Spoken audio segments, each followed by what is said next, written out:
Cool. Anyways, What you got? welcome to Retro Arcadia, or computer games. And in today's session, we will be talking about SaGa. SaGa 1 specifically. This is the first SaGa game. It's called the Final Fantasy Legend. It's for the Game Boy. It's technically SaGa 1. So you can see here I got a banner up. That is a guy named Akitoshi Kawazu, and he is the creator of the SaGa series, which we'll be talking about. He is the mastermind. He's the idea guy. He's the Steve Jobs of SaGa. And it's S-A capital G-A. And the capital is cool and necessary. For reasons which are mysterious. Only the most privileged people get to know why the G is capitalized in SaGa. I don't even know that, actually. So I think only Akitoshi here, Kawazu, knows that. And you can see here he's saying LOL. He's laughing at you because he knows why the G is capitalized, but you don't, and nobody else does. Only he does. So the banner is interesting. So SaGa is like the weird little brother of Final Fantasy that breaks all the rules, tries to hide it, blames Big Brother or something. I don't know if that analogy actually works, but it is the weird little brother of Final Fantasy. It's very strange, but it's also very similar to Final Fantasy. The banner is because this game looks like garbage, even for a game.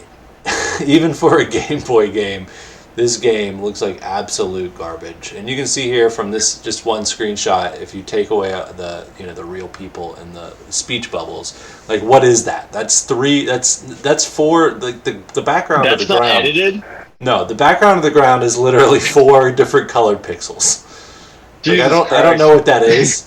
I thought maybe it was a beach. Like I don't know. I have no idea. Wait, can you walk over that? Yeah, that's what you're walking on. You walk on. Yeah, it's a specific part in the game where you're walking. You can walk up to that girl over there and talk to her.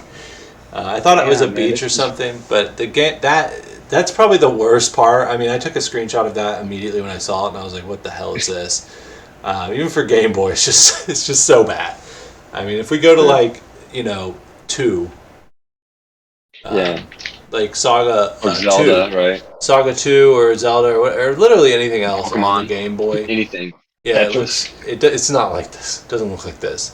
But the brilliance of these... I've never seen anything like that ever before, actually. I've never, ever seen that. I've never seen. Right, yeah, nobody has. Except for now. We both have.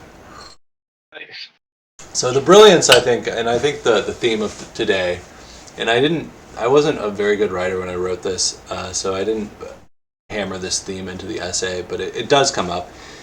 Is I think the brilliance of the low graphics, and a lot of low graphics games, even games that look better than this, like PS1 games or SNES games or N64 games, these low graphics, the brilliance of these low graphics lies in their ability to inspire players to imagine with their imagination a much more detailed and nuanced world than what is actually presented to their senses on the screen.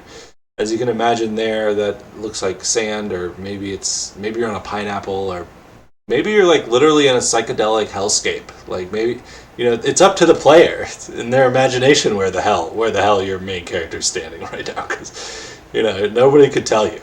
Anybody who tells you, that it's going to be a different response, and it's going to be different each time. So basically, you're filling in the gaps imposed by the hardware's limitations with your imagination.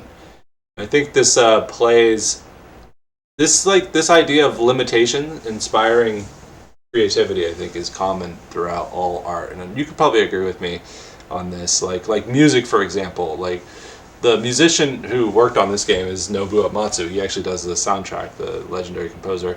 The soundtrack in this game isn't amazing. It's passable, but I mean, he did work on it. He did the whole soundtrack. But as you know, Nobuo Uematsu went on to be renowned as an excellent composer, and most of his best work was done on NES, Super Nintendo, PlayStation, and all of these platforms had severe limitations. So the music on most of these older games is fantastic, and the composers, in this case Nobuo Uematsu, is forced to work within these limitations. And all of these guys, basically, most of them, at least the Japanese one, went on to be renowned worldwide. Um, you know, despite the fact that it's like you can only use 2 sound channels and 3 noises, but they make like Battle on the Big Bridge, So that's really cool, I think. Nowadays, I was talking about this on Mastodon. Nowadays, you have like these full orchestras doing video game music, and it's all boring garbage. Like, it's like technically competent, but it's like just build up and like a lot of violins and shit going on. It's supposed to be like epic and cinematic, but none of it sounds like, I don't know, like that motorcycle theme from Final Fantasy VII.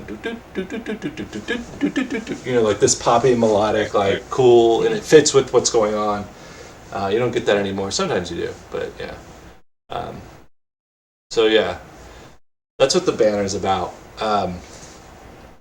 Yeah. So, I mean, regardless of the terrible graphics, even with the limited tile set, as you can see here, this game manages to portray some sort of like grim kind of world that spans like medieval castles and futuristic areas. It's pretty like unforgivably sci-fi, but also fantasy. It mixes genres in that way, and that's something that SaGa becomes known for, which I guess we'll talk about. So that's the banner. I'll take the banner off. And I'll take the please wait up. I don't even know why that exists. A few other things to point out. I have Vampire Hunter D there. I think we'll go over that eventually.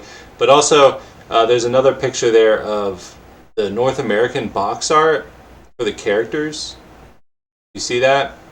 And then the Japanese art, which are totally different in scope. And this happened a lot in the. You don't even need to label those, right? Like that does not need to be labeled because this is so obvious, right? Right. If you're familiar with the medium, like Mega Man suffered from this, and like I think you're about to talk about that. So yeah, like I just wanted to support. Yeah, and I think Mega Man's a great example. So let's pull up the Mega Man one, but basically, yeah, let's pull up Mega Man. Mega Man North American box art. So Mega Man's a great example of this because you got like this guy or whatever. Bad box art, BBA. Yeah, this guy right here. This is what North American executives in shitty suits. That looks like Mid-Journey, right? That looks like that looks like early AI, like the bad AI. Like look at the buildings that obviously aren't buildings in the background. I don't know who drew this. Yeah, the geometry's like, not all even fucked up. Yeah. People could draw human beings like that were colored correctly in the 80s, right? This is not like we were discovering the ability to draw man. Like I understand changing it to like a white adult, but that doesn't look like any white adult I've ever seen. That doesn't look like any human being or robot, and the buildings don't look like buildings. Where is he standing? Like this, we figured out, I think, what the texture was in the banner. It's wherever the hell Mega Man is right now. That's what that was. Yeah, it's an unknowable like hellscape of geometry that doesn't make sense. It's like a fever dream, pretty much. But yeah, this is what some fat like North American executive in a suit thought would make the most money for Mega Man, and alternatively, what would make the most money for SaGa 1, which was just make them look like real picturesque people. Oh, and Strider, right? Is Strider the same thing? Yeah. Wasn't yeah, that one was stupid, man. Strider looks so dumb, but he's so awesome. Like really awesome the way he actually looks. Yeah, his is like, I think I had that cartridge. I think you did, yeah, for Genesis. He's got like a tank top on or something. I want to see the cartridge, the picture on the cart. So there's Strider like normally. He looks really cool. Strider's one of the cooler It's designs. the one right there, dude. It's the third one down. Yeah. Oh, sorry, I'm quite behind on the stream, yeah, but he's cool, yeah. Strider's super cool. He's got this like futuristic ninja aesthetic. And then we have this Strider who's like, I don't know, maybe Solid Snake or whoever, Snake Plissken type of character, or like Escape from New York. Look at him, dude. He looks like he looks like he would be like some kind of I don't know, in like a group of like strong men that go give like speeches at middle schools. Like that's what that Strider looks like. Yeah, looks really bad.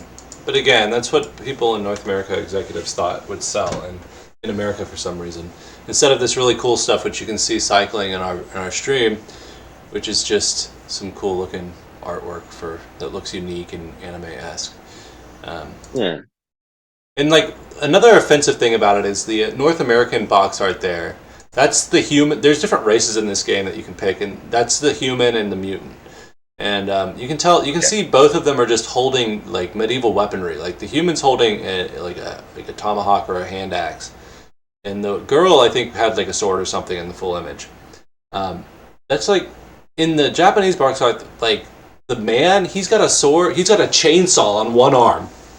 And he's got a bazooka that's like a nuke bazooka, like over his shoulder, which you can see in this picture right here on the stream. You're a little bit behind, but you can see here that the guy, he's got literally a chainsaw. He's got grenades on his belt. He's got grenades on his belt, and he's got a nuke launcher just strung over his shoulder like this. And the girl, she's got claws. She's got an SMG and a bow. So that kind of personifies like the sci-fi fantasy mixture right here. But none of that is present in that North American artwork, which is actually on here as well, somewhere. Let's see. I don't know. Oh, right here. See, one of them is like an Indian. Like, it's just a normal Indian. One of them's Xena. None of them have nukes, guns. They just totally missed the point. It's terrible. So yeah, that's what we have there. So I think that's looks like those like those if you've seen those like Mid-Journey like when the AI, they're not really that good, but it's when people they turn like Family Guy into like an 80s the 80s dark fantasy. Yeah, the 80s dark yeah. fantasy. Yeah, that's what that looks like. That's an example of like a bad. Yeah, it does, doesn't it? Let's see. I think I saw like Final Fantasy VII, 80s dark. Oh yeah, there was that FF7. And those all look really ridiculous. That's kind of cool. Like, it's fine. I'm not like wowed by it, but it's interesting looking. Yeah. And there's like guides on how to make those. I mean, it tells you what to download and. Yeah, I mean, I imagine it's pretty easy once you've done it once and learned it because there's literally thousands of these videos on tons of them now. Yeah. Yeah. So I think that's good for the preface on everything. I know you had some questions and whatnot, so we can. I do. Can go through that. So I'm gonna take a couple. Just there was a few things I liked about the. I figured out I can look at the how long we've been talking, like 14 minutes now, and that's how I can time myself, so I don't get drunk and ramble like I always do. So anyway, like you talk about imagination. And that made me think like a lot of things in the world are governed, and I think some philosophers talk about this, they're governed by like limits, right? Like, and I think what some of them mean by limits, it's such a cool word, but I never know what they're talking about. But I think like it's kind of like rules, right? Like in Monopoly, the rules of the game are like the limits of the game. And like pretty much everything other than like eating and like biological functions, like most things are governed by limits. And so what's kind of cool when you were talking about Uematsu and like why his music like sounds cooler, it's maybe like the result of the rules. Of the rules, of the function of the limits, right? Even society at large would like speed limits, right? Like it allows us to get to work safer. And like when you just are limitless, like, oh, you know, that there's something. So I agree. I mean, there's some orchestra stuff. That's only been a minute. I'm about to go into my first question, but for example, we were talking about the Wiggles sometimes. There's a really cool Wiggles episode where they it's them doing a few of their songs, some of their softer ones, but they're doing it with an orchestra. But the orchestra's not like sweeping like Final Fantasy 14 or 16 type. Like they just kind of add a little bit of flavor, and that was super cool. But that was just like changing the limits again. So that's some things I was going to add. Maybe that was really cool there. My first question, and it's really just inviting you to talk about the first part of the essay, really. The first part, It's simple, just the rundown of that part, right? Of like the creation. You've talked about some of it, like some of these names. Some of them I know, some of them you've introduced me to. And secondly, as a writer for this website, um, I one of the things I really enjoy and respect about some of your writing, even some of this better, like you would call it less polished, but whatever, like some of this early writing, you were still nailing this like sort of investigative, historical, journalistic, I don't know, stuff you were bringing to us, right? Like it's, I don't know, like is this all on Wikipedia? Like I bring in some like from the wiki, like from the Hmm. SaGa wiki, and I bring in some from Wikipedia, but this seems really in depth. And so I don't know if it's maybe it's really boring or you can't talk about it for too much, but I don't know, maybe there's something cool to unpack there as well. So that's what I got. Sure. I guess I can start with that one because it's the shorter answer. Some of it's from like Wikipedia. Some of it, depending on, I don't remember which essays that I did this for, but some of them I'd find interviews with the people online just from like searching it in Google. I think for SaGa 2, I definitely found an interview between I think the director and then no, that was Romancing SaGa. It was for the director and the artist had an interview in the 90s about it, and I took some information from that. I also take liberties just based on what I read on other sources and just make shit up. So, within reason, to be honest. But Right. so I'll go over what I make up when I go over it. But so you want to like basically you want to run down of the creation of the series, I guess. Um, so you want to know about SaGa, the origin. So this is the origin of the SaGa series, and the SaGa series, like I said, is the weird little child of Final Fantasy. So Shakedown, 1989. There's this like up and coming programmer. His name is Akitoshi Kawazu, and he was working on he worked on Final Fantasy, the original one for the NES, and then he worked a lot more on Final Fantasy 2 and basically co-opted the gameplay of that game and added all sorts of crazy shit that people either really like or they really hate that game. The main one that people talk about is the usage-based leveling system, which is like if my character doesn't have levels, he's got stats, and depending on what he does in battle, those stats increase. So if I get hit a lot, my HP goes up and my defense goes up. And if I attack a lot, my strength goes up. And if I attack a lot with a sword, then my sword level goes up. Or conversely, if I attack with an axe, my axe level goes up. If I use cure a lot, my cure magic and my magical int and stuff goes up. So that was all in Final Fantasy 2, and that's how you level up basically in Final Fantasy 2. I think you've played that game. I've played that game. Yeah, a little bit of it, yeah. Yeah. Ultimately, Final Fantasy 2 is technically the first SaGa game, in my opinion, but not really. But it might as well be. Another thing that he added was like these story keyword things and progression. Like in Final Fantasy 2, you'll talk to people, and some words are highlighted in a different color, and you memorize them, and then you can say those words to people in the universe. It's actually really shitty. I didn't like it, and it was never used What version again. did you play? Because there's a bunch of versions of that game. The I main wonder if one it's that I colored in played. all of them. The main one that I played was the PSP one. The PSP, and I think I played a little bit of. I have it. I think even right now on the PS1 Origins, but I only Yeah. played a couple hours. So I know they're different. And the PSP one I think is supposed to be like the best, right? Yeah, I like that one. And then there's the Japanese NES one, and I don't know anything about that one. I think And the the Game main Boy Advance, right? yeah, there's one on the Game Boy Another one. Advance. I think the main thing is just like the graphics are different between each of them. I think. I think the story and stuff is pretty much the same. I could be wrong though. I haven't really investigated all the different versions of Final Fantasy 2. But yeah, the story keyword shit was. I don't think that was ever used again in any other game that I've ever played. So obviously nobody liked that shit, and it was never done again. It was never used in SaGa. But the usage-based leveling system is an offshoot of like I would say like just pure like D&D crap, like just leveling in D&D or something. I would imagine like because in D&D in different eras or different rule sets of D&D, like when you level up you can put your points into different things, so it's more manually like I want to put my points into swords and stuff, whereas in Final Fantasy 2 it's like it automatically levels up if you use swords. The problem with Final Fantasy 2 is what ends up happening is like you spend hours hitting yourself to build up HP points. So that's really counterintuitive and kind of stupid.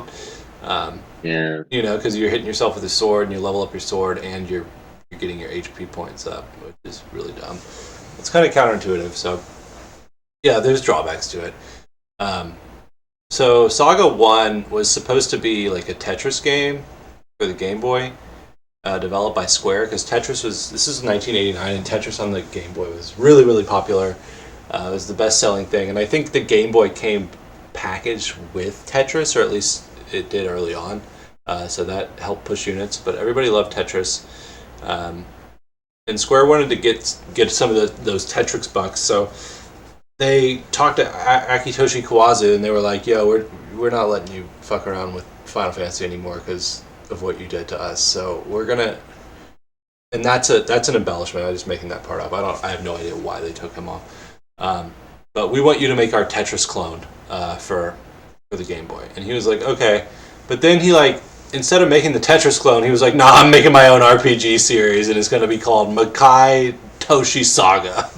And then he made a JRPG instead that was very much like Final Fantasy II, but a lot different. So he has this ragtag team of randoms, which is obviously himself as the director and the writer. He gets this concept artist named Katsutoshi Fujioka, who's basically only known for the first 3 SaGa games on the Game Boy, and then he did some Hello Kitty games for the Game Boy Color, I think. I looked him up. He's not very well known, but he's the guy who did that art with the rocket launcher and all that. He does all that art. Yeah. The guy's in the bottom right corner. Does he draw them? Yes. Not the North American, but the Japanese ones. He of does course, all the concept art. Yeah. There's a Spriter. Yeah, it's good stuff. Yeah, it's fine. It's normal. It's not super unique or anything. It looks very anime-esque, but there's a Spriter. The guy who does all the sprites and whatnot, I think his name is Takashi Takeda, and he worked on a lot of sprites in a lot of games, including that game Square's Tom Sawyer, which is the retelling of Mark Twain's Tom Sawyer with very questionable blackface in it. And gratuitous. Did he do any Pokemon? No. Do you know? I don't think so. Because he looks like Moltres a few screens ago. Yeah. It does. Maybe there's just so much you can do, but it looks like Pokemon Red and Blue. You know, like that thick kind of. I don't know. It kind of looks like that. But anyway, continue. Did some good stuff. It's very interesting. Yeah, I guess so. So, anyways, this guy who does the sprite work, I think he only did a few games, sprite work in a few games, and then he went on to be one of the directors of Chrono Trigger and Live Alive. I don't even know how you're supposed to pronounce that game. Is it Live Alive or Live Alive or Live Alive, Alive? I have no idea. But he also directed Parasite Eve, and then he was a scenario director on Final Fantasy IV. And then the composer was Nobuo Uematsu. And then there's a bunch of other programmers and whatnot that nobody cares about because, who cares? We should care, but nobody really cites them. Anyways, he makes this game for the Game Boy, and it legit ends up being the first ever RPG on the Game Boy. And I believe this is correct. It's the best-selling Square game of all time at that time. So this game is the best-selling Square game of all time. Probably because the Game Boy is so adopted at that point. It's the first RPG on the Game Boy. And it actually, the people who created Pokemon, I don't remember all their names, but they are cited as saying, this is one of the games that inspired them to, make it an RPG and all that. So this game inspired Pokemon in certain ways. And the essay goes more deep detail into that a little bit, but that pretty much covers the research and the rundown. So the research that I made up was the Tetris part's true. Akitoshi Kawazu, I make it seem like he gets kicked off of the Final Fantasy team because of how much he changed it. I don't know if that's true. I made that part up. It seems reasonable. If not, it's an embellishment and whatever.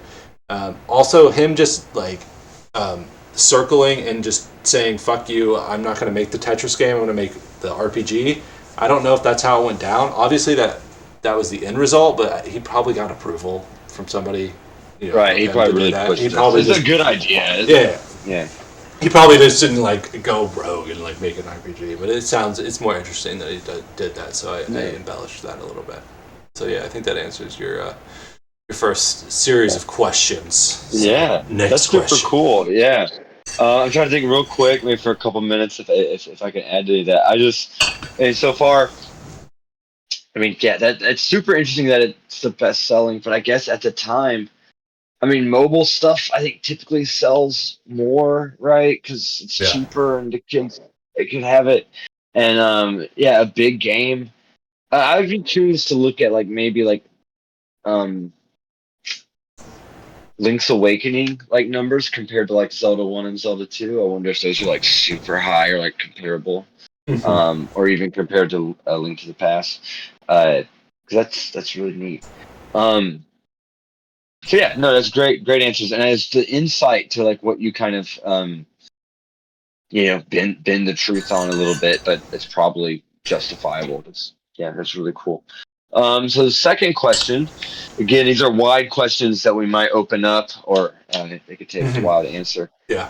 Chapter 2, or part 2, the second section. It's one of those nice, cool little sections that I think I've done something similar a couple of times, where like you sort of turn the gameplay into a narrative and then extrapolate back from that. I think at the beginning of chapter 3, and it's like, okay, it was actually me in the car. I just kind of talk about that for a little bit. And again, if anything's like fabricated or embellished, like I think that insight's kind of cool if you think that's valuable. But yeah, I loved your answer to the last question. So that's what I got for number 2. So chapter 2 in this is I don't know. In hindsight, it's kind of like cringy, but sorry, go to it. Chapter 2 is called a SaGa story, and basically, it's just like a excerpt of a short story of basically about the beginning of the game and just fighting a robot. And that's about it. So it's written like a short story, like novel-esque kind of way. And originally the whole essay was going to be written in this style, so that was my idea, to write this whole short story in a way that incorporates all the aspects of the game while explaining in a narrative format or a short story format how the game is played. It was an ambitious idea that I am known for and never follow through with. And as such, I left this bit in there because it was a leftover from what I was starting, because it was literally the beginning of the essay, and I didn't want to get rid of it, so I left it in there. Basically, it covers you waking up, your guy waking up. He hears something outside. He goes outside of his home in Base Town, which is the town in the beginning of the game. He sees a robot, which you can see in this image here. This robot is actually the basis of the enemy war mech, or something like that. Or that might be in the original Final Fantasy. I can't remember which one came first, but it's the same, like almost the same sprite as War Mech from Final Fantasy, which Final Fantasy is like, he's like the hardest enemy in the game in Final Fantasy, but he's also a random encounter in the game. So hold on, let's see, like War Mech Final Fantasy. War Mech. You can see here. The War Mech, also known as Death Machine, is an infamous foe from the original Final Fantasy, located in the Flying Fortress on the bridge leading to Tiamat. It has a 1 in 64 chance of appearing each time a Warrior of Light enters a battle, making it extremely rare. I don't think I ever fought it. I've beaten Final Fantasy 1, the PSP version, and I don't know if I fought it. And it's been like 10 years ago, probably, but I don't remember if I fought Warmech or not. I can't remember if he's in the original game. Like, was he... Like in the NES version?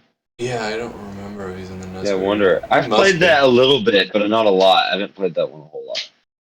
Just maybe the first little part where it introduces like the time loop stuff, like up to the first boss or whatever. Can't remember, but anyways, this is the same monster. Anyways, this chapter goes through you fighting him. It's written in ways, like a narrative style, and it just kind of explains the plot and what the goal is. Because right here you can see, why do they call it the Devil Tower? Did those brave souls perish in their frailty, or did they reach paradise? So the whole game is about traversing this big tower to reach paradise, because there's some sort of legend to reach paradise. So another way that this narrative this chapter kind of flows into the rest of the essay is that I think this essay is about imagination, which we've kind of gone over. And the weird narrative serves the purpose of illustrating that core theme, I think, of imagination, because this is kind of like the story that you make up in your head for the characters that you're playing as, because the characters are created by you. They don't have a backstory technically, so one might imagine all their background lore in this kind of manner, which is also why I left it in here, because it kind of plays on the idea of imagination.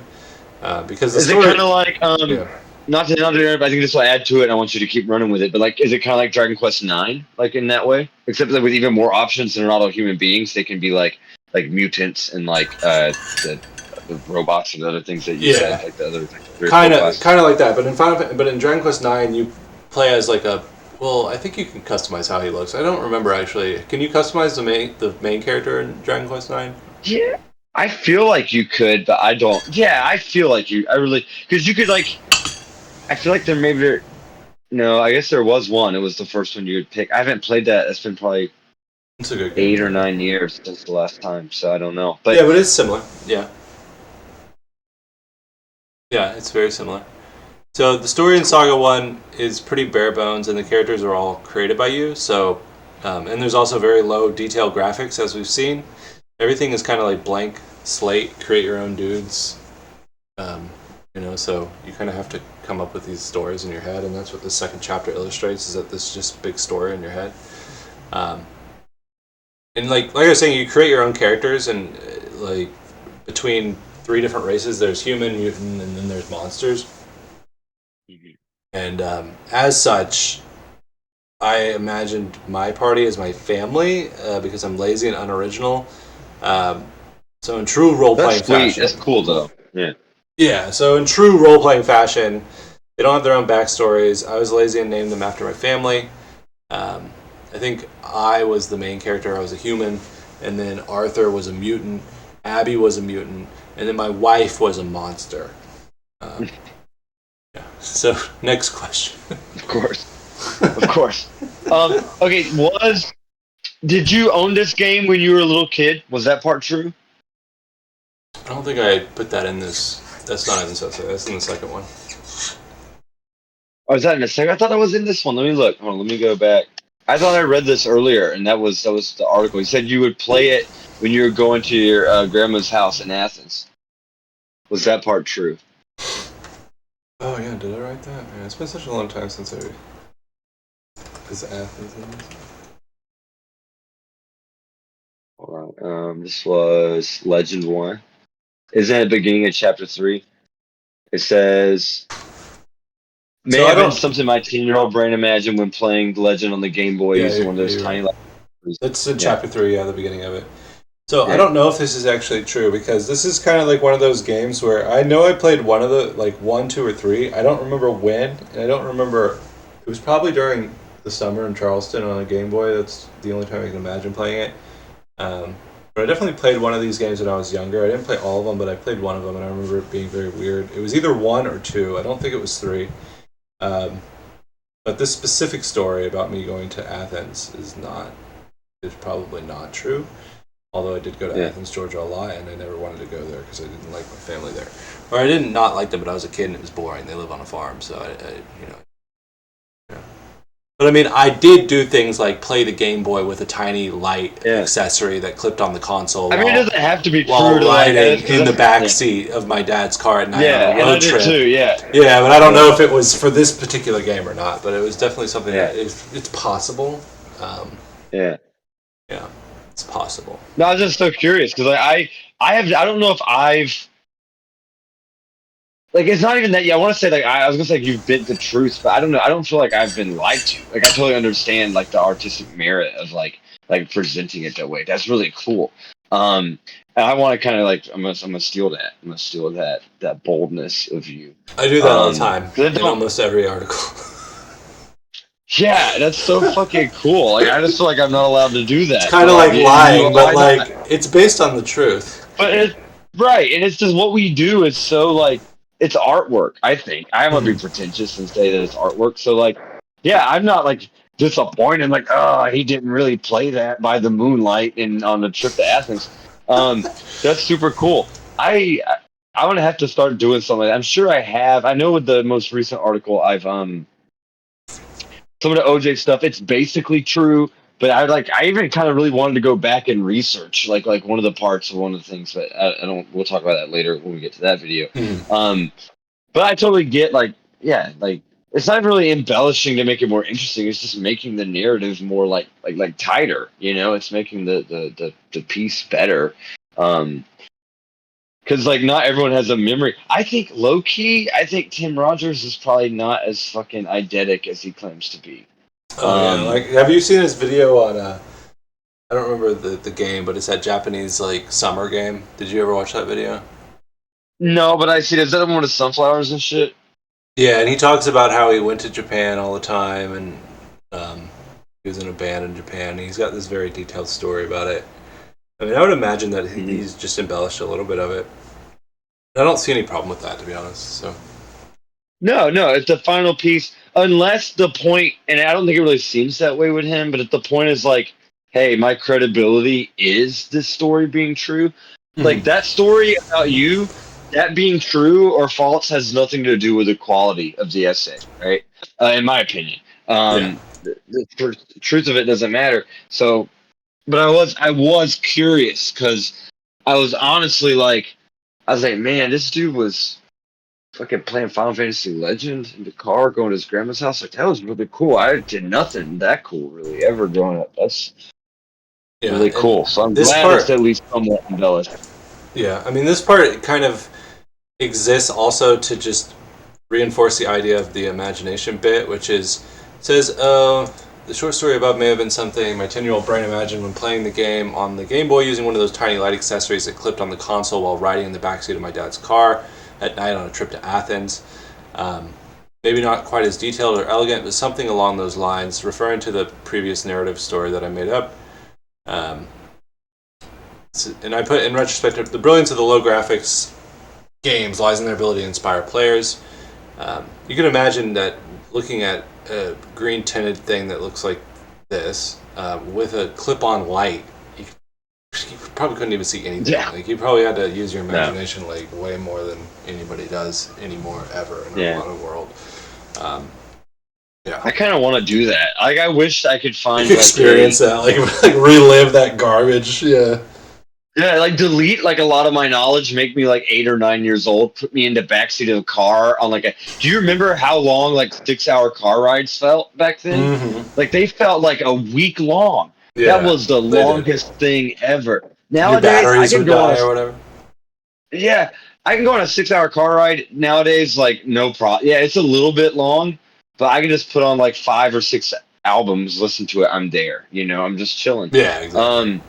But as a kid, it was like I got to bring my whole life. I need like my Game Boy. I need all my magazines or my books. I need my pillow. I need my blanket, and that was a journey to get anywhere. So that even level of imagination, like, yeah, I never did it with Legend. It's probably I think I mentioned it in Xenosaga 3. We'll get to that when we record that. Um, but but yeah, having some of the early Pokemon games, like even like 2001, 2002, I was still playing like Pokemon Red, Blue, and Yellow a lot. Same. And I think I had the Wormlight for a bit, which was the one that would connect into the link cable, the twisty one. But I also had like the Magna Viewer or whatever it was. It was the magnifying glass that connected to the top. Yeah, I know. And it had a light on that. Like I had several of the devices. It was Mad Cats, a lot of Mad Cats branded. And some of them plugged into like they doubled up and they plugged into the aux cable to like enhance the sound and shit. Sound stuff. There's one for even the original Game Boy. Like as far back, I didn't have the original Game Boy one, but I've seen memes of it and stuff. But yeah, the original Game Boy even had things that were like just really. I don't know, it's really crazy. So, like I can't remember exactly what it was. There's one that's been on Reddit. I've got it pulled up. There's one right here. That's it. That's the one. Yeah, that's the one with the speakers and the joystick over the D-pad. That's on top of it. Like, and that was before my time even. Like, I think I had a big boy, but it was like after I had a Game Boy Color. I think I bought it like at a yard sale afterwards for $5. I never had one state of the art growing up. I've never used one like this before. I did have this Game Boy, and I think the first game I ever played on it, or the only game I had for it, was like Kirby Dream Land or something. That Kirby game, you couldn't even suck things up and copy their abilities. It was literally you suck it up and you shoot it out, and that's your way of attacking. At the time, I didn't know any better, but I hate that game now. But what I'm really curious about is, you see right here, this like joystick that they add. Yeah, that's insane to me. I bet that doesn't work very well. I've That's seen stuff like horrible. that before. It uses pressure to push in on the D-pad. That's horrible. That sounds horrible. Yeah. That looks horrible. Yeah. The speakers I'm worried about. Like, how loud are you bumping that stuff? Like, what is this kid?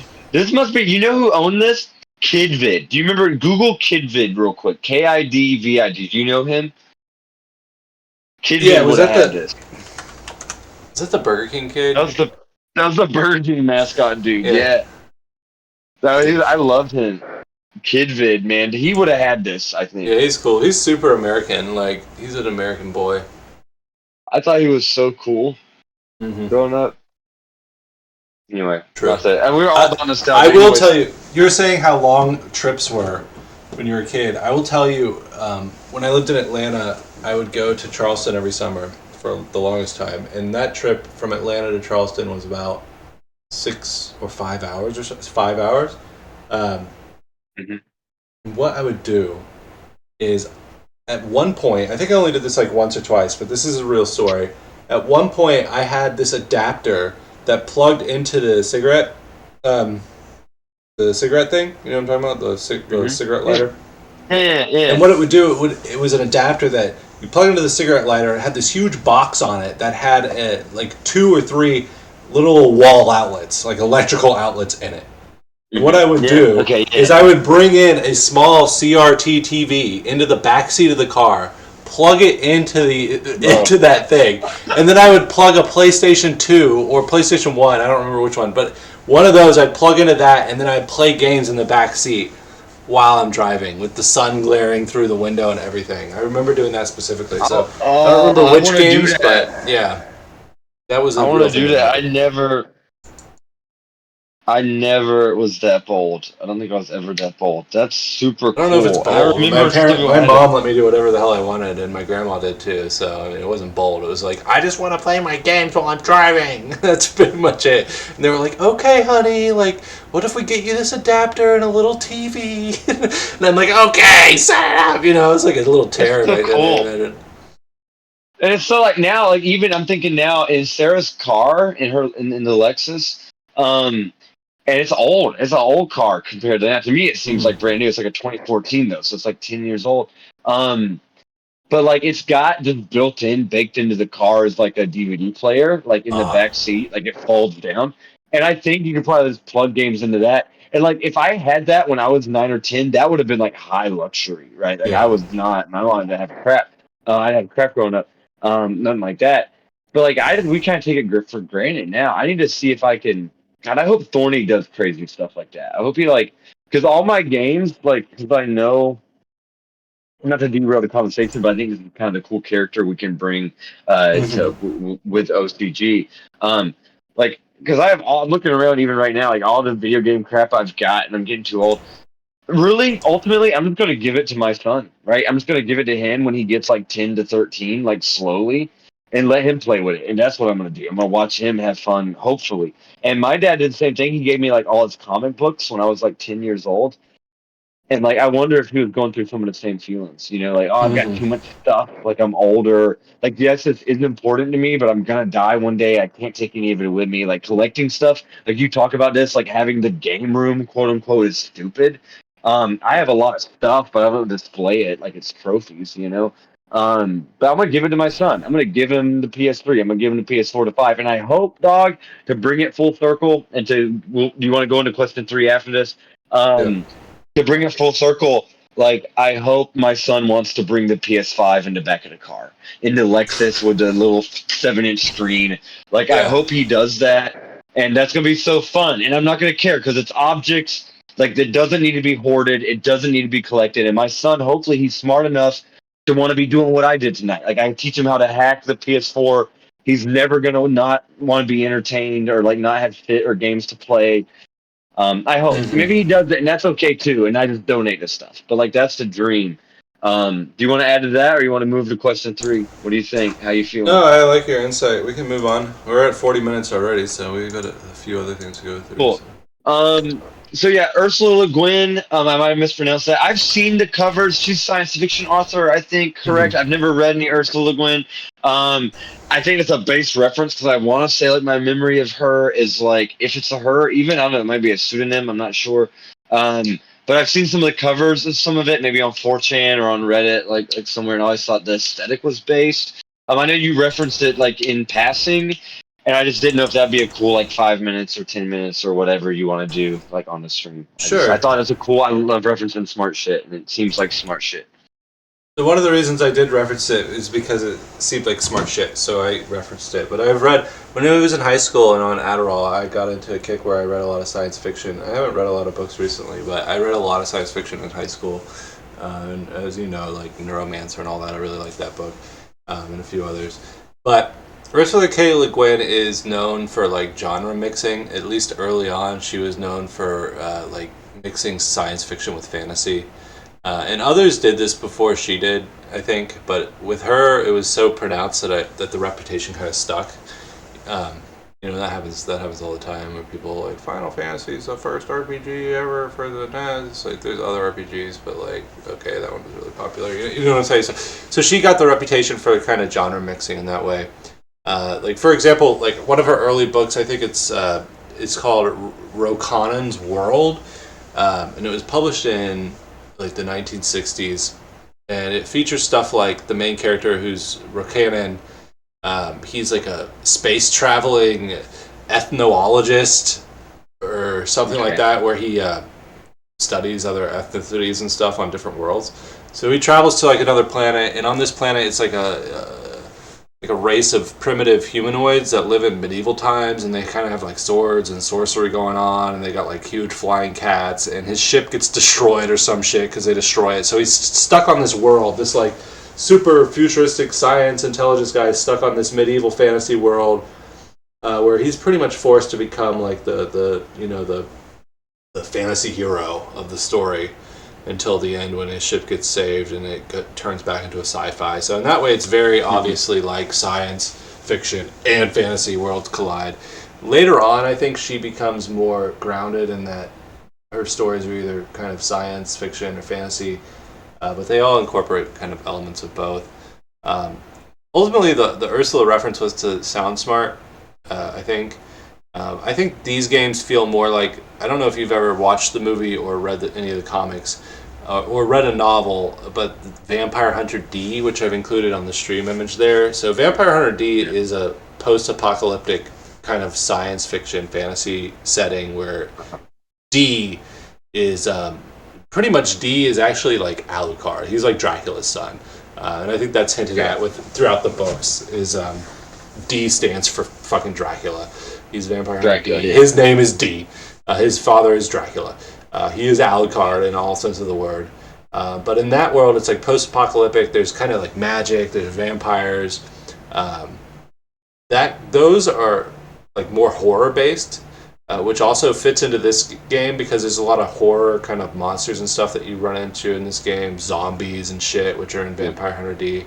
And there's a post-apocalyptic area in this game as well. So if I had to pick something, this game would feel way more like Vampire Hunter D than anything. And also, like I don't think you've mentioned it. Like and if we turn the viewers' attention to the Vampire Hunter D image there, the artist of that, right? Like I'm not mistaken by the very obvious artist of the cover of those novels. Yeah, it's Yoshitaka Amano. Yeah. Yeah. He did all the artwork for Vampire Hunter D, I think. And this is and it's so funny because it's like it's related to this game. It's related to this Final Fantasy game that is absolutely not a Final Fantasy game, like at all. Like it's not even called that over there, like you mentioned, I think in the first chapter. Oh yeah, I forgot to mention that. Like I should have mentioned that in the origin story, but this game is not. Yeah, it's called Makai Toshin Saga or whatever. But when they were released it in America, the North American execs who chose to make everybody look like real people, barbarians on the in the box cover or whatever.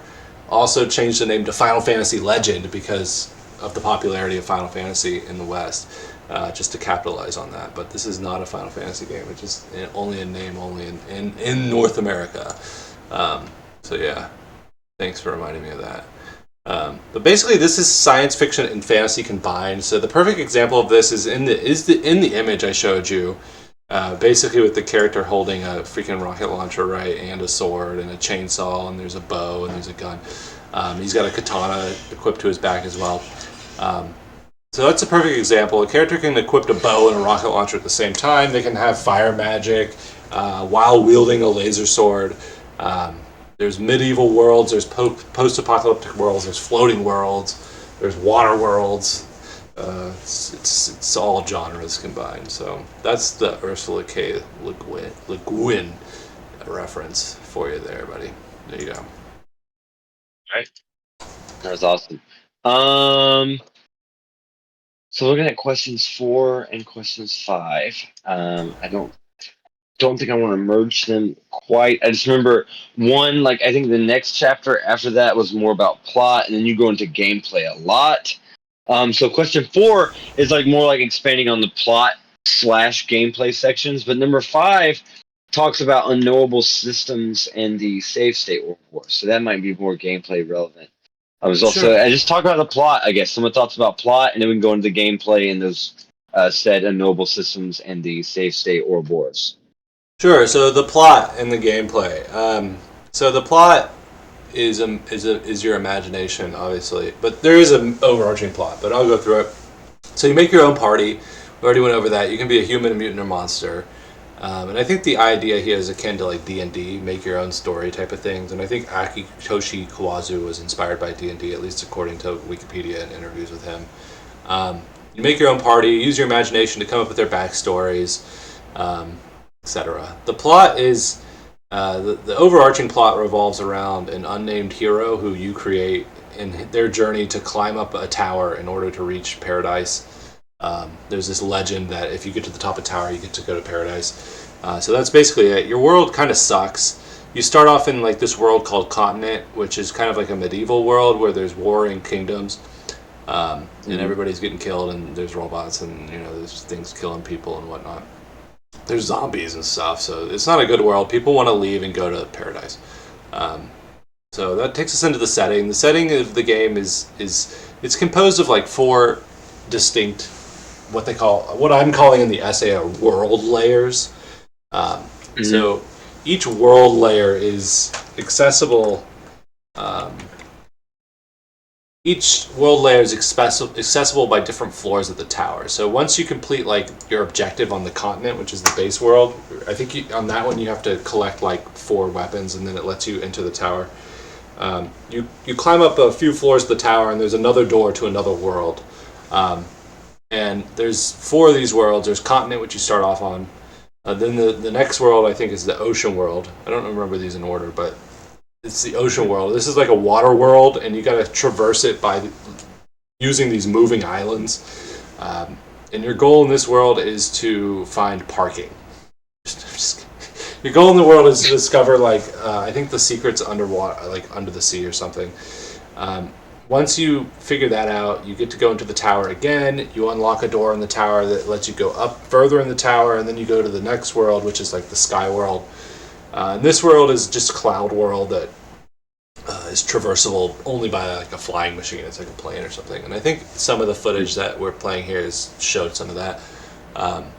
And the goal in this world, I don't remember. I think it's like an evil empire threatens the peace of the world, and you got to go to this floating castle and defeat Byaku, who appears randomly in this floating castle.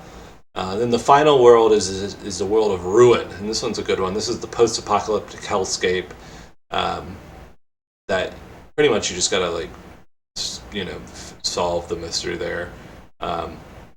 So one of the things, I don't know, like these worlds are akin to, like, I don't know, Mario 64 paintings is what I thought, and I think I mentioned that in the essay. They feel all kind of disconnected and kind of video gamey. It's like, oh, World 1, World 2, World 3, World 4. but they're still cool. Is it inside the tower? Is it inside the tower, or the tower is in one of the worlds? So it's like all at the same time. So, I mean, you go up the tower, and then there's a door in the tower, and it takes you to another world. Okay. So, yeah, I'll get into that, I guess. But like, the world is incomprehensible. Like, if you look at a map of the world, I think in the manual it shows the map, and there's like literal flat Earths on top of each other with the tower like cutting in the middle of it like that. If that makes sense, right? Yeah, it does. It's awesome. It sounds awesome. Yeah, but it doesn't make any sense. It's incomprehensible. It's like Mario 64. So you ultimately like end up asking yourself like, how does this work? What's holding all this together? Why doesn't any of this make sense? Like, how is this world staying afloat, etc. One of the cool things that I think about this game in the world of Ruin. Well, let me first in every one of these worlds you fight an archfiend, and this is interesting because these become actually key villains in the Final Fantasy Online games, which are very similar to SaGa games. So the Archfiends, I think you'll like this because in Final Fantasy XI they all exist there as well. So you have Gimbu, who's a black tortoise. It's the sky gods, right? The sky, the 4 sky ones. Yeah, in Final Fantasy XI. And then you have Siryu, the Azure Dragon, Suzaku, the Vermilion Bird, and then you have Byako, the White Tiger. And each of them are like the final boss in each of the worlds, and they all try to stop you from reaching paradise. So in Final Fantasy XI, they all exist as end bosses or really hard bosses, and they're called Archfiends, I think. As a side note, like they're all it's from Japanese folklore, right? That's what, and then we're from some Japanese, like, is it from, I don't know if it's from Shinto, but is this from some kind of Japanese religion or Japanese folklore or something, I think? Yeah, so the Archfiends are based on, I think, Japanese spirits, and I think I cover that here in the article.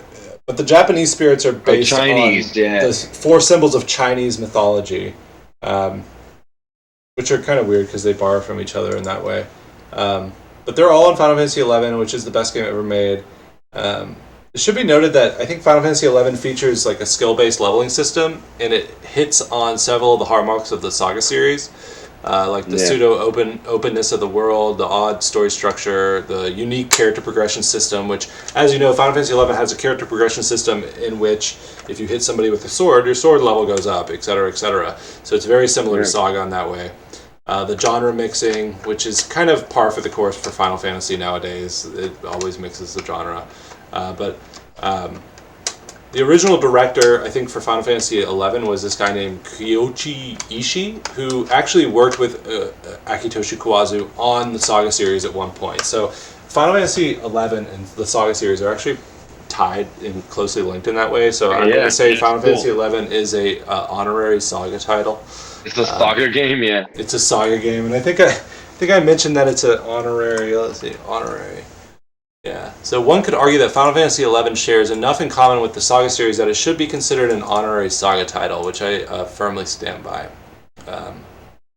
Anyways, the plot, or I guess what are we on? Yeah, the plot and the gameplay. So the final world is you get to the top of the tower. Where you face the creator, and the creator turns out to be this guy that shows up on each of the worlds who like gives you advice and like gives you hints and stuff. He like wears a black top hat. He's been showing up in each of your worlds. He's talking to you, giving you hints, and saying all this cryptic stuff. It turns out that guy who's been giving you hints throughout the game is the creator of the world you live in, and this all basically amounts to just a big computer game. I mean, that's the twist at the end, and this has been done like a bunch. Like it's basically a computer game. Which explains why nothing really makes sense. And once you defeat the final boss, who is the creator, he gives you the option to like go through the final door to paradise, and then the game just kind of ends without telling you what your hero decides. I guess it leaves it up to the player's imagination as to what happens at the end. But basically, you kill God at the end, and God is just a game developer or something. At least that's the impression that I got from it. Which is a common JRPG thing, right? That's really cool. That's cool, and but okay, it's a common JRPG thing, but not when this game came out. I don't think. Like it might. I don't know. It probably was common, but like not as like that. It's cool. I don't know. This game seems really badass. Yeah, it's interesting. So plot, we've done plot and gameplay. The gameplay, we haven't done the gameplay. The gameplay is just turn-based combat. Like, yeah. if you played Dragon Quest, this is basically Dragon Quest. You level up, like I said, if you do stuff like heal and, fight and with swords, you level up your stats. Yeah, I mean, that's basically the gameplay. Also, to attack, you have to use magic or weapons, and weapons have, like, usage. So if you get, like, an iron sword, it might have, like, 10 usage or something like that. You can use it 10 times before it breaks, and you have to get another iron sword. And you can equip up to, like, 5 or 6 items at a time, and use them all in battle however you see fit. Which kind of ties into this image at the beginning, which I really like the image because it kind of explains everything that's going on. So you can see in the image, the main character here, the human, is holding a chainsaw, which is a weapon in the game. He's got grenades, he's got a pistol, he's got a nuke launcher that he's holding over his shoulder, he's got a samurai sword. And this is kind of what you would expect your character to be holding in the, like, towards the end of the game. Like, you could pick from any of those items in the list, and they might have 10 uses each, or you might have 1 use of the nuke launcher left, or whatever. So I like this image because it's a representation of kind of like what you would expect the character to be doing. Like, when he goes into battle, he just comes into battle with this, like, nuke launcher on his shoulder and a fucking chainsaw, and he's like, I got 1 nuke left in this thing, I'm gonna make it count. I don't have much fuel left in my chainsaw, I like the image. I think it's cool. Next caller. So talk about for my questions. Talk about the unknowable systems if you want, and the save state. I think this is the first time you've talked about the save state or Ouroboros, and you mentioned in a few articles, I believe, on OCG. So yeah, tell me about those. Sure. Unknowable system. Gameplay or. This is when I was still doing the or shit, which I might pick up again. So gameplay or. It's a cool thing. In gameplay or, yeah. I want to say, like, in Xenosaga 2, when I said code name, that's basically an or. It's a great way to do it. I can't stick with one thing. It's like a character flaw of mine. I have to keep, like, trying different stuff. But that's one of the cooler ones. I like, and you can do it different ways. You could do it with a colon, like you do it there. You can do it with commas. I think you've done sometimes like that. Yeah. I like. Yeah, it's a cool thing. Yeah, I've done it differently. I don't do or anymore. Sometimes I'll just do, like, one word or whatever. I'm like you. I switch it up based on how I feel. So, but I did do the or for a while. But anyway, so unknowable systems in the save state or Ouroboros. So. Let's see. The unknowable system. So Saga 1, or the Final Fantasy Legends, starts one of the main Saga tropes, which is nothing is really explained in games and the manual, and none of it does a good job explaining anything. For example, leveling, is just a bizarre, like, super bizarre. I think in the essay I say, in a bizarre decision, perhaps to align with the game's lore, the 3 playable races all level up entirely differently. So humans have to drink and eat pills to level, and leveling is like increasing your strength or HP. So there's an HP drink, and you buy money, or you spend money on this drink at a store and just feed it to your human, and it increases his HP. And in that way, humans level up by just spending money, which is an interesting comparison that I think I bring up in the article, if I remember correctly, and that might have been a different one. Here it is. So the human system of progression is reminiscent of modern life, as it can be interpreted as a commentary on first world capitalism, although this comparison was probably unintended. After all, if you're born into wealth, you have a leg up on those who aren't. With access to private schools and pricey sports programs, your soccer mommy truly does love you and is willing to spend to give you an advantage over the other kids. So if you have a lot of money at the end of the game and you have a human, you can just give them a bunch of drinks and it'll be pretty powerful. But what this means is that early on in the game, humans aren't that good until later. Sounds kind of like that. Almost reads a little bit like that infamous Mario essay, right? Like, if you got money, like, it's just a store token of value, right? A life is just a token of value, a penalty to be paid. You just buy a bunch of, like, power pills and you're super powerful.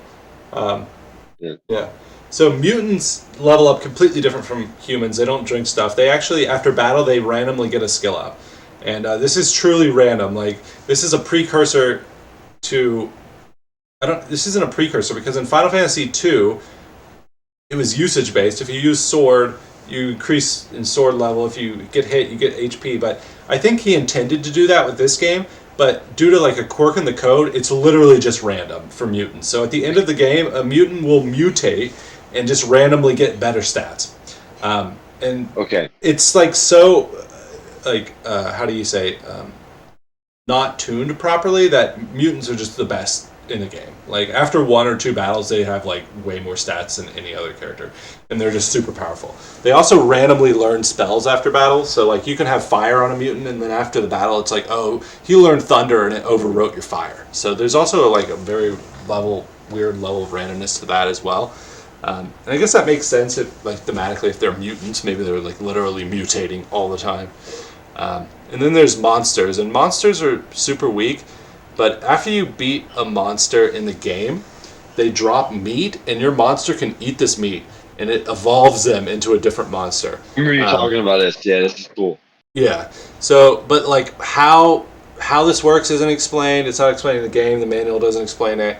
And monsters are never really that good. But if they eat other monster meat, they turn into different monsters, but they're usually always garbage. And the evolution thing is kind of like Pokemon before Pokemon, I guess, but not really because it's all random and stupid. That's kind of how none of this is really explained that well in the game or at all. So it's an unknowable system. Yeah. Yeah. It's similar kind of to like not a lot. It's just it's one point of similarity, but in Shin Megami Tensei games and maybe in some of the Persona games as well. But especially some of the older, like Shin Megami Tensei 2, I think, does this, and probably 3 and 4 and 5 as well. Sometimes when you fuse monsters, it'll make it'll be like a glitch or something will happen, and you won't get the monster or the demon that tells you that you will get. And sometimes that's good or bad, right? It's good or bad. It's completely random. So in that way, I thought I saw some similarities there. Yeah, it's very similar. That's like apply that concept to like literally the whole game, and that's what you have. So that makes sense. There's also some weirdness of like just like how you progress in this game is kind of weird. And in the essay, I lump it into what I call the computer game crypticism, but it can be lumped into the unknowable system bit as well. Basically, just to illustrate this, there's one point in the game where this one guy is like, he says, I want you to give me an iron sword, or I want you to give me an iron sword and a helmet combined. So you're like, okay, what does that mean? It doesn't really explain it. And I actually had to look this up to figure this out. I don't know how anyone would figure this out in real life. But ultimately, what it is you have to add up the shop price of the iron sword and the helmet, get that number, and then buy the item that cost whatever that number was, and then give that item that you bought to the guy. And I don't know how you would figure this out, because it doesn't tell you to do the cost. It's just very weird. So there's some weird progression quirks like that are kind of unknowable and hard to figure out yourself. In a way, it sounds like, and this is going to tie into the Vampire Hunter theme, it sounds like, in a way, like that's like some Castlevania 2 shit. Like, and I wish I would have prepared and could remember exactly why it reminds me of that. But Castlevania 2, like that's a game that it's a fine game. I've played it, I've beaten it with a guide. I had to use a strategy guide, of course. But Castlevania 2 is not as bad as it gets a rap for, but it trusts the player like way too much. Like I'm a smart man. Everyone tells me I'm a smart man. You're a smart man.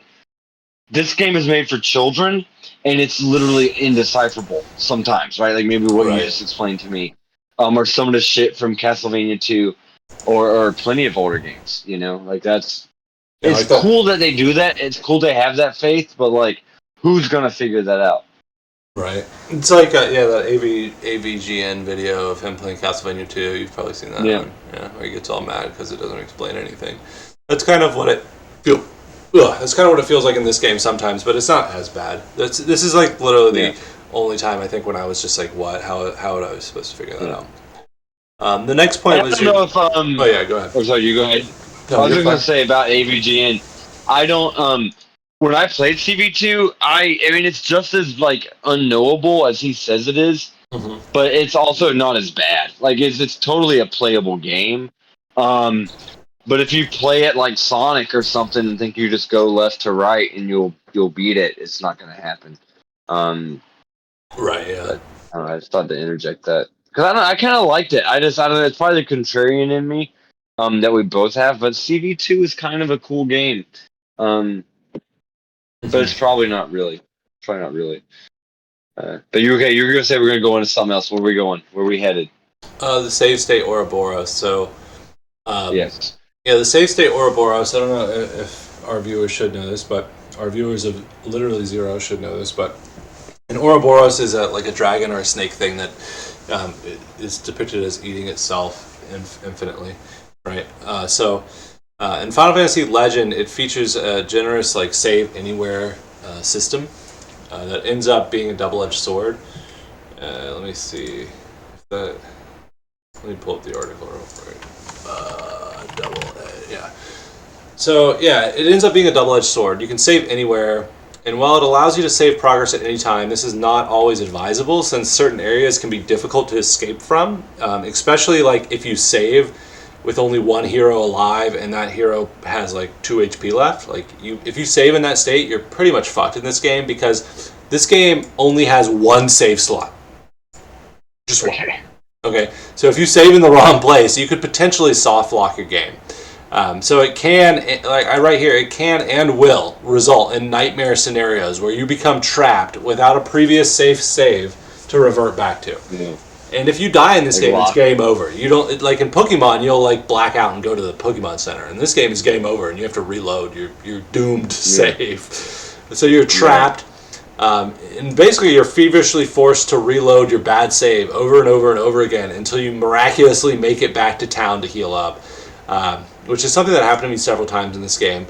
Because I would sometimes save by accident with very low HP and be stuck in the middle of a dungeon, and I'd have to just like run after every encounter. And if a run failed, I would die, and I'd have to restart and try it over and over again. So that's not a pleasant experience in a game. And I write here that the final boss area is a prime example of this nightmare in action, because once you get into the final boss zone, there is no option to return back to town. So I actually saved here, and you could save here, and it easily could result in just a death sentence, forcing you to restart like the game entirely, because you can't go back. Like you could probably very easily get yourself stuck at the final boss if you have if you didn't level up, enough or power up your guys enough, etc., etc. So I write here, making the true final boss truly the save state Ouroboros, or ruiner of computer games with poorly conceived save systems, which SaGa 1 is a computer game with a poorly conceived save system. So do you? Okay, and you might have explained this. I'm getting into like my third glass of wine here. Like because you played this with on a modern like a Switch remaster with the Game Boy, could some poor 8 or 9-year-old who saves at the wrong place, could they be forced to like start the game back at the very beginning? Yeah, and I'm sure any 8-year-old or 9-year-old that played this game did that. Yeah, 100%. Yeah, that's horrible. That's horrible because that's what would keep me from getting to the end. That would really discourage me as an 8 or 9-year-old. I like that Pokemon didn't do that, Yeah, exactly. And I actually wrote in here that Pokemon's like this as well because Pokemon only has one save slot. But then I deleted that because I remembered you just black out in Pokemon. They have a solution for it. Yeah. They have an immediate solution, and I think I put that in here. Hold on. But while you're looking for that, there's a YouTube channel about a guy who locks himself into some weird Pokemon scenarios. I'll go back to it and I'll hit you up on Discord with the examples. Because I feel like a guy saves himself in there with a Lorelei in Pokemon Red or Blue, and it's supposed to be unwinnable. But at the same time, I think what you're saying is also true. If he just blacks out, he should go to the place before. He goes to the Pokemon Center. Yeah, I know that for a fact. Right there. That's how the game works. It says. Yeah, that's definitely how the game works because I looked it up afterwards because I was like, oh yeah, it doesn't actually apply here because when you die, you get sent back to the last Pokemon Center you were at. So they are fully immune to the save state. Oh, you know what it is? You know what it is? Yes, they can go back to the Pokemon Center, but I don't know if they can really feasibly make it all the way back because they do things. The thing I'm thinking of, I think he releases all his Pokemon except for a Magikarp level 1. So to walk back, he can't do fly, he can't do anything. He can't even do strength to go through Victory Road, right? Because I think there's a rock right there as you go through Victory So Road. he's So trying no, to like find a way to fuck the game, and like which he right, and was I just remember cheating. he Yeah. only did 3 or 4 videos, but I forget the way he figured out you could do it. There's a way to eventually you can fish or something in Lorelei. So he doesn't do it, but in You can get theory, out of it. you Yeah. could you could raise up Magikarp to level 20 like eventually, and like in thousands of years probably not really feasibly, but Yeah. technically not impossible. Yeah. Not impossible. You're not completely lost. Because yeah, Pokemon you would go, but if you literally were so stupid that you released every Pokemon except a Magikarp, and your save was at like the Elite Four, you would be stuck there, like most people, Yeah, I mean, if in you're a different trying to kind of do way. that, then I could see you're getting stuck. But Yeah. that's a far cry from like I just saved in the wrong spot and I'm fucked. Right, just Yeah, saving through normal gameplay. Yeah, yeah, yeah, just yeah. normal Yeah. gameplay. I'm just totally fucked because I Yeah. saved in the final boss zone when I shouldn't have. Yeah, I was like, I don't want to have to repeat what I just did. I'm gonna save, and then yeah, Hmm. you're fucked. Yeah. Yeah. So that's the Are we save moving on state, to the next one? Ouroboros. Yeah, the final Yeah. question I think is your last question. It's actually 3 questions. Oh, we gotta pull it up. Where? Hold on. Where's my Discord at? Hold on. Mm-hmm. I got it. Okay. So this is it's a lot. So your final thoughts about this game? Would you ever play it again? Would you suggest it to other people? What people and why? Some Mm-hmm. favorite parts of the game, if there was something that you really remembered and you liked that made it worthwhile, or worth writing about, other than just what you were playing. And yeah, so there's 3 or 4 there. But yeah, I'm gonna let you go. Talk about it. Yeah, so this is probably going to be short. Would I play this again? Probably not. I'd play 2 again. I think 2 is a really good game. It's probably the one of the best RPGs on the Game Boy, I would say. So 2 is really, really good compared to this game, which we'll get into in another essay because I have another essay on that one. It's a short essay, but it just talks about how good the game is, pretty much. Um, Mhm. the so would I play this again? Probably not. I think the save state Ouroboros thing is really frustrating in this game. I think it's a huge flaw. It's one of the biggest flaws. The unrefined leveling system where most of the shit is random is stupid. What about with just a quick aside? What about like not the Switch version, but like if you could do like multiple save states, right? Like on an emulator. I know you're talking right now about something that's not related to that, but like, would you play it again if you could, or just No, ignoring the save state or horse? I think that's where you're going anyway. no, I wouldn't play this game again. So, first of all, this game looks like trash, even for the Game Boy. The music, even though it's written or composed by Nobuo Uematsu, isn't that great. It's not that memorable. There's not a standout track where it's like, oh, this is really catchy, at least to me. Um, the the gameplay, the leveling, the gameplay systems, the combat, the races, everything is just turned up to 11 and 2, and just 2 is a lot better game. This game has interesting ideas, um, but I probably wouldn't play it again. Um, my favorite part is I put it up on the screen here, but it's the post-apocalyptic world of Ruin, where Mhm. what happens when you get to the world of Ruin is right when you step out, you run into this phoenix thing. You see it on the screen. What Mhm. you said looks like Moltres. It's Suzaku. It's Suzaku, right? Yeah. So one example that when I played this game is burned into my brain, and this is in the essay. Let's see. I think I used that verbiage. Hold on. Burned. One example burned in my brain illustrating the prominence of the Archfiends, which Suzaku is one of the Archfiends, is when you go to the world of Ruin. Once you're in the world of Ruin, you find a futuristic, like post-apocalyptic wasteland that's leveled by what appears to be like a nuclear holocaust. And there's zombies and mutated monsters roaming around, mutated animals, giant bugs. Before you have a chance to like gather your wits, the first fight you get into is literally Suzaku. Uh, just attacks you immediately. Um, so, um, yeah. Once you arrive there, the first battle you get into is Suzaku. Um, Sorry, I drink a glass of wine. So Suzaku is like seemingly invincible. Like you can't damage Suzaku. You have to run from Suzaku, or she destroys your entire party. And it quickly becomes apparent that you assume that the world was destroyed by like a nuclear holocaust, but it wasn't. The world was destroyed by Suzaku. Suzaku's just crazy. It just kills everything, like, and destroys everything. She's got the power of like nuclear bombs, and she'll just chase you while you're on the overworld. She just chases you constantly, and she's like one of the only things you fight. Yeah, and you have no choice but to run. And basically, this whole world amounts to you escaping into underground subways where Suzaku can't follow you, and these subways lead to different parts on the overworld map. And each time you come up on the overworld map to get to another subway entrance, you're immediately presented with Suzaku trying to kill you, which you have to run. So eventually you get this motorcycle, which you can see here, which helps you move around the world map a little faster.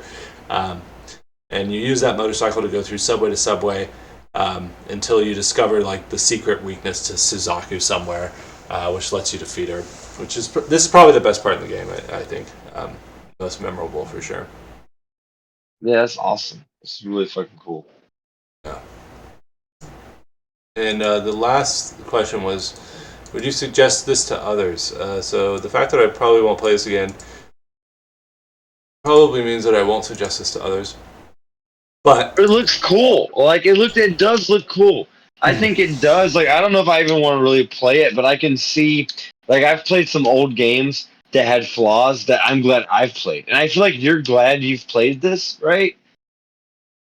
Yeah, no, or do you regret playing it? No, I don't regret playing it. I don't think I regret playing anything. So I wouldn't suggest it to others unless you're somebody who wants to experience like SaGa in its infancy, because this game has a lot of the precursor stuff that you'll see in later SaGa games. Like one of the things I forgot to mention was this game has a permadeath system in which your characters have a separate stat that's just called a hard stat, and I think they start with 4.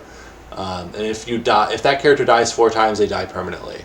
That comes up later in different SaGa games as LP or life points. So this is like a precursor to that.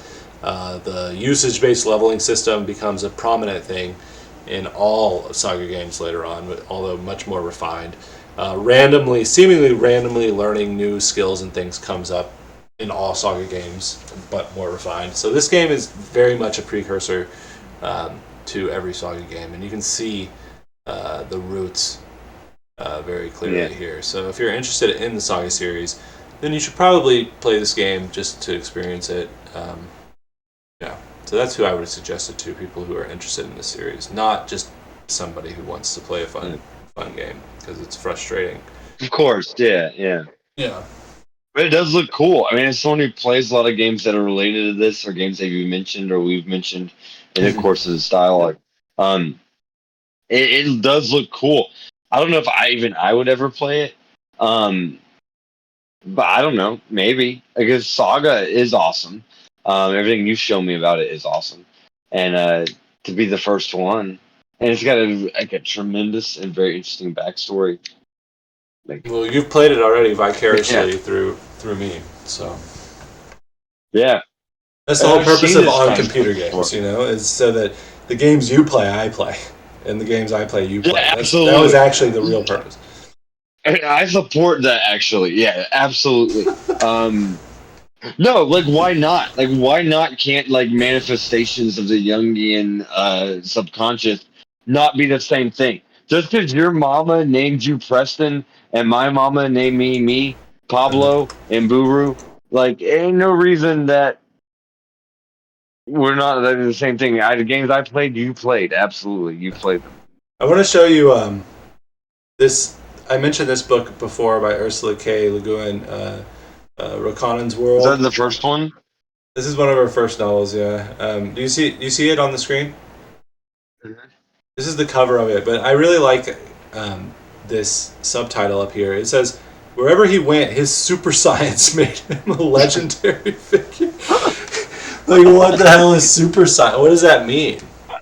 It's his. He owns it. Like, it's not yours. Yeah. It's his own thing. Super science. It made him a legendary figure. Yeah. Rokanan's World. Yeah, it made him a legendary figure. Awesome.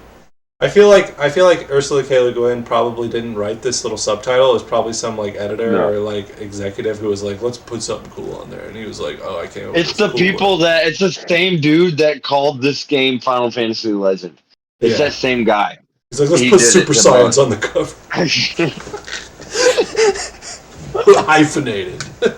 Super hyphen science.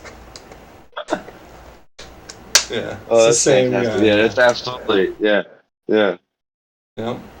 Well, I mean, I think that's all your questions. I think I covered the Final Fantasy Legend, and the title is actually the Final Fantasy Legend. So, Final Fantasy Legend 2 drops the, which I mentioned in the Final Fantasy Legend essay. Yeah, I don't know why they I don't know why they put the in the original one. I don't like the or the as a word. I really don't like that word. I usually try to remove it from everything.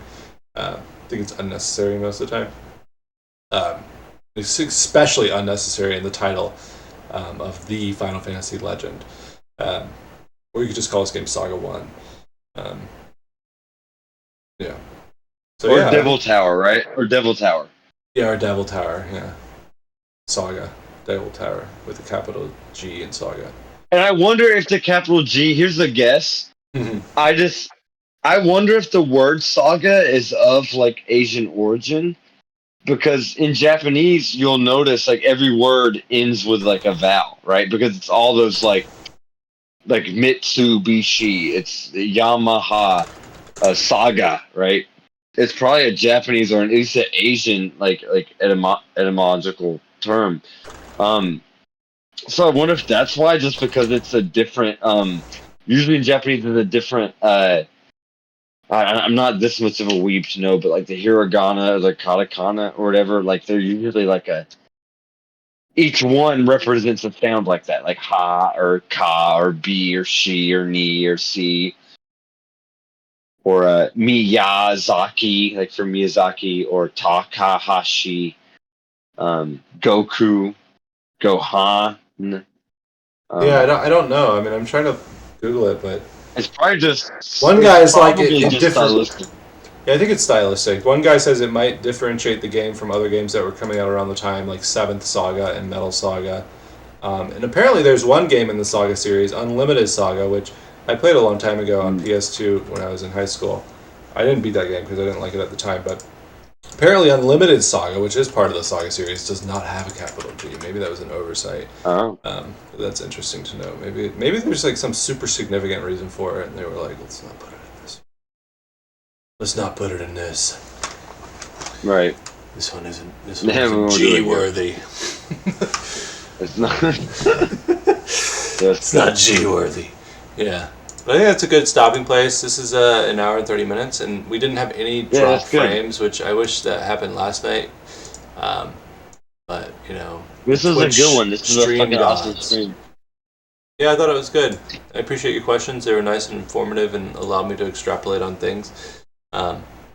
Again, this is based off of my essay called So Begins Our Saga, and I wanted to do a whole thing of every Saga game, and I did Saga 1, 2, 3, and Romancing Saga, and I plan to do more eventually, but I just got into other stuff, and I just can't be tied down. You'll get there. You'll get there. Yeah, I will. But yeah, thank you for your time. We've got so many. Yeah. And I appreciate this has been fucking awesome. Stay safe out there. Anything else? I like that you say stay safe. I think stay safe, but take the necessary risks as well. Yeah, take risks, absolutely. Besides that, yeah, awesome stream. Cool. Well, we'll do another one. I think the next one we'll do is probably one of yours. We can do Metal Gear if you want to just do that while it's fresh. I think that would be good. Probably allow you to talk more about it than normal. Yeah, maybe. Yeah, we'll think about it. We'll figure it out this week. We'll do it. We've got plenty of things to talk about. So, okay. But yeah, we'll get there. But this one was awesome. I really enjoyed this. Awesome. All right. I hope the viewers do. All right. Peace out. Bye. Thanks.